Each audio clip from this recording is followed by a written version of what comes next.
መነሻው ከሜክሲኮ እንደሆነ የሚነገርለት ቻዮቲ አሁን ላይ በመላው ዓለማችን ላይ በምግብነት ጥቅም ላይ እየዋለ ይገኛል። ከጊዜ ወደ ጊዜም በሀገራችን የቻዮቲን ጥቅም ያወቁ ሰዎች እየተመገቡት ይገኛሉ። ወይዘሮ ሶሎሜ አራጌ ቻዮቲን በማስተዋወቅ ትታወቃለች። በተለይ በእኛ በጓሮ ማህበረሰብ ድረገጽ ላይ ስለ ቻዮቲ በመጻፍ ለሰዎች ችግኙን ያላትን ዘር በማጋራትና ከዛም ሲያል አብስላ ጥቅም እንዲቀምሱት በማድረግ ቻዮቲን እንዲያበቅሉ ታበረታታለች። አሁንም እስቲ ቻዮቲ ያለውን ጥቅም እንዴት ሰርተን መመገብ እንደምንችልም ትነግረናለች። ሶሎሜ እስቲ ከቻዮቲ ጋር መቼ ተዋወቃችሁ? ቻዮቲ በጣም በልጅነት ነው የማውቀው። የሚገርም ታሪክ ነው ያለው። ልጆች ሆነ የጓደኛዬ ወንድም የአንድ ኤምባሲ አምባሳደር ሾፌር ነበርና ይመስለኛል እነሱ የሰጧቸው ግቢያቸው ነበር። ከዛ ሲያፈራ ያው ይሰጡናል። ያው እናቶች ደግሞ የኔ እናቶች በኔ ዘመን ወጥ ነው የሚደረገው። አልጫ በድንች በካሮት ተደርጎ ይሰራልና ሽታው በቃ ውስጤ ነው የቀረውና ሁሌ አስበዋለሁ። ምንድነው ስሙ? የት ነው ያለው? ከዛ በኋላ ለምን አላየውም እያልኩ ማለት ነው።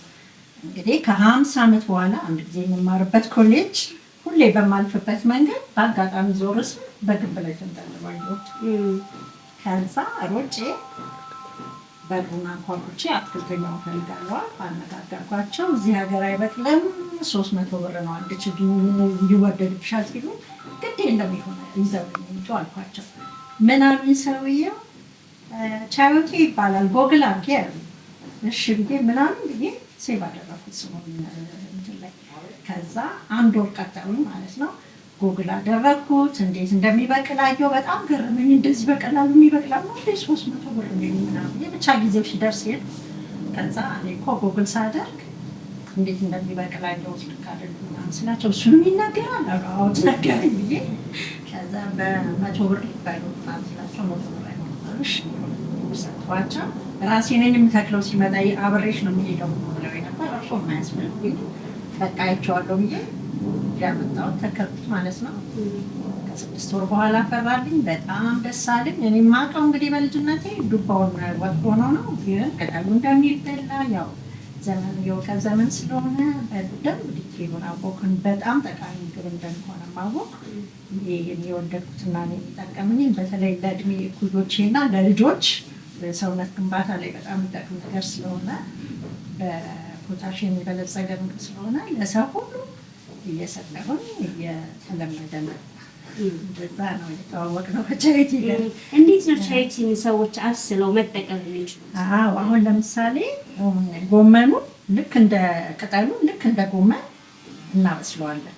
ቅጠሉ እንደ ጎመን ቀቅለን ማለት ነው። ቀቅለን ቅጠሉ ነው ቶሎ ታጥቦ መቀቀል። ቶሎ ስለማይበስል ቦሌ አፈር የሚባል አለ። ቆጮ ተራ ነው የሚገኘው። ያው ጉራጌ ማህበረሰብ በሚያና በምርምር በጣም እንዴት እንዳወቁት አፈር እንደሚያበስል ራሱ ይገርመኛል። እሱን ጨምረሽ ያበስልልሻል። ከዛ በኋላ ከበሰለ በኋላ ተጨምቆ እንደዚህ ድቅቅ ተደርጎ ይከተፋል። አሁን ጾም ስለሆነ እንደዚህ እንበለዋለን። ፍስክ ከሆነ ከስጋ ጋር ቻዮቲ ቅጠል በጣም በጣም በጣም ልዩ ጣዕም ነው የሚያመጣው። ጎመን በስጋ አሁን የሚባለው አለ አይደለ? ቻዮቲ በስጋ ደግሞ እሱን ያስንቃል። በጣም በጣም ነው የሚጣፍጠው። ራሱ ቅጠሉ ሲቀቀል ቤትሽ ውስጥ በጣም ደስ የሚል አሮማ ያመጣልና ንቦች ሁሉ ይመጣሉ። ይገርምሻል፣ ሽታው ስለሚስባቸው። አሁን እኛ ለጾም እንደዚህ አድቅቀን እንደ ክትፎ እንበላዋለን። ያው ፍስክ ሲሆን እንዳልኩሽ በጎድን ቅባት ባለው ስጋ ጎመን በስጋ ሆኖ በጣም የሚገርም አይነት ጣዕም ነው የሚያመጣው እና እኛ አሁን ጎመን አንገዛም፣ ምክንያቱም ያው ስላለ ሞር ደግሞ ከዛም የበለጠ ጥቅም አለው ብለን ስለምናስብ እንደዛ እናደርጋለን። እንደዚህ ከትፈን ምንድነው ኮረሪማ በዘይት ለጾም ጊዜ አብስለን እንበላዋለን ማለት ነው። አጣፍጠን ፍሬውን ደግሞ አሳይሻለሁ።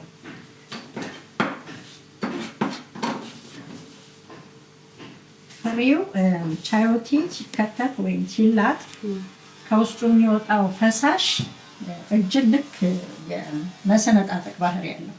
ስለዚህ እንትን ዱባ ስለዚህ እንትን ማድረግ ይመከራል። ጓንት ማድረግ ይመከራል። ከዛ አሁን እንዴት እንደማደርገው ሳይሻለሁ። አሁን ይሄንን እንደዚህ 2 ቦታ እንቆርጠዋለን።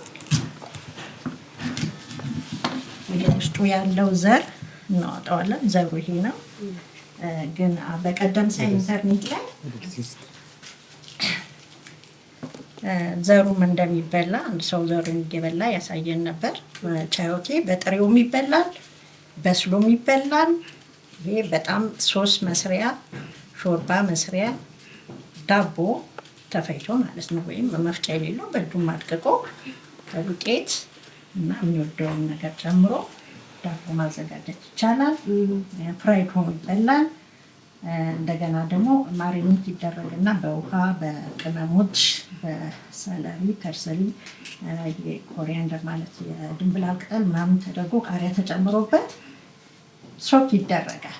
ከዛ በኋላ እሱም ጥሬውን ከሰላጣ ጋር መብላት ይቻላል። በጣም ከፍተኛ ጥቅም አለው። ጨው በጣም ነው የሚፈልገው፣ ቅመም በጣም ነው የሚፈልገው። ለምን ይሄ ስኳሽ ስለሆነ ብዙ ጣዕም የለውም እና ሰው እንዲወደው ማለት በዛ እንደዛ እያደረገ ቢጠቀም ያው ኢትዮጵያኖች ደግሞ ቅመም የበዛው ነገር ስለምንወድ የሚያቃጥል ቅመም የበዛው ማድረግ ይቻላል። ምን አሁን የኮሪያ ምግብ እንደውም በበርበሬና በጨው ይዘፈዝፉትና ሞክሬዋለሁ። በጣም ነው የሚጣፍጠው። አሁን ያው እንደዚህ እናደርጋለን። የተከተፈው ምንድን ነው የሚሆነው? ያ አሁን ይሄንን ግማሹን እንፈጨዋለን፣ እናደቀዋለን ለእንትን ለሶስ መስሪያ እና ለዳቦ። እዚህ ጋር ያው ተፈጫለ። ሌላውን ደግሞ ፍራይድ ማድረግ እንችላለን። ሌላውን ደግሞ እንደዚህ ዘፍስፍን ከሰላጣ ጋራ ማሪኔት ተደርጎ በብዙ ቅመም። አሁን ይሄ ብዙ ነገር አለው። ሰለሪ ያለው፣ ቃሪያ ያለው፣ ሚንት አለው፣ ሎሚ ያለ፣ ጨው አለበት።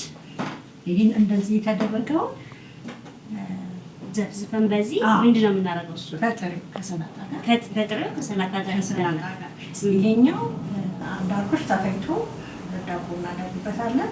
ሌላው እንደዚህ እናደርጋለን። ሌላው ዳቦ ዳቦ ነው የሚጋገረው። አሁን እሱን ትንሽ እናያለን። አሁን ይሄ የተመጣጠነ ቤት የተዘጋጀ ምጥን ዱቄት ነው።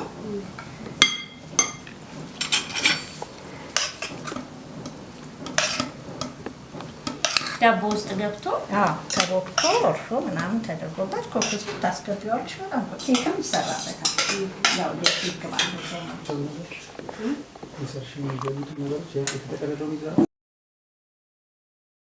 እና ዘይት ጾም ስለሆነ በእሱ ነው እያቦካት ነው ያለ ነው። ጨው ጨምርበታለሁ።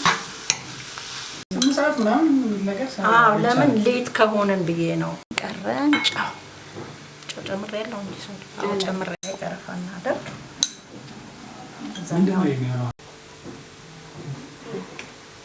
ዘይት 2 ማንኪያ እንጨምራለን። ያው ጾም ባይሆን እንቁላል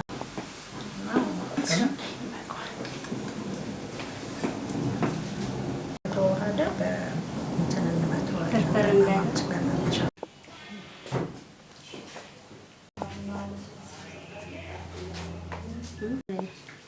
የቀደሙ ፍሬ የለቀመችው እንዴት እንደሚጣፍጥ ናቸው እነዚህ ከሰላጣ ጋር ማለት ነው። ሰላጣ ነው። እስቲ ቅመሹና እስቲ ጓጉቻለሁ። እንደዛው ባሁን ክሎዝ ደስ ይላል። ያጠግባል ማለት ብዙ ስለማይቆይ እዚህ ውስጥ እንዴት ነው አባጩማ ለአንድ ቀን ሲቀረው በውሃ ይዘፈዘፋል ታጥቦ። እንዱ ከቀቀ አብዛኛውን ቻዮቴ ነው የምንጠቀመው። ሽንኩርት እንጀራ ጨመሪና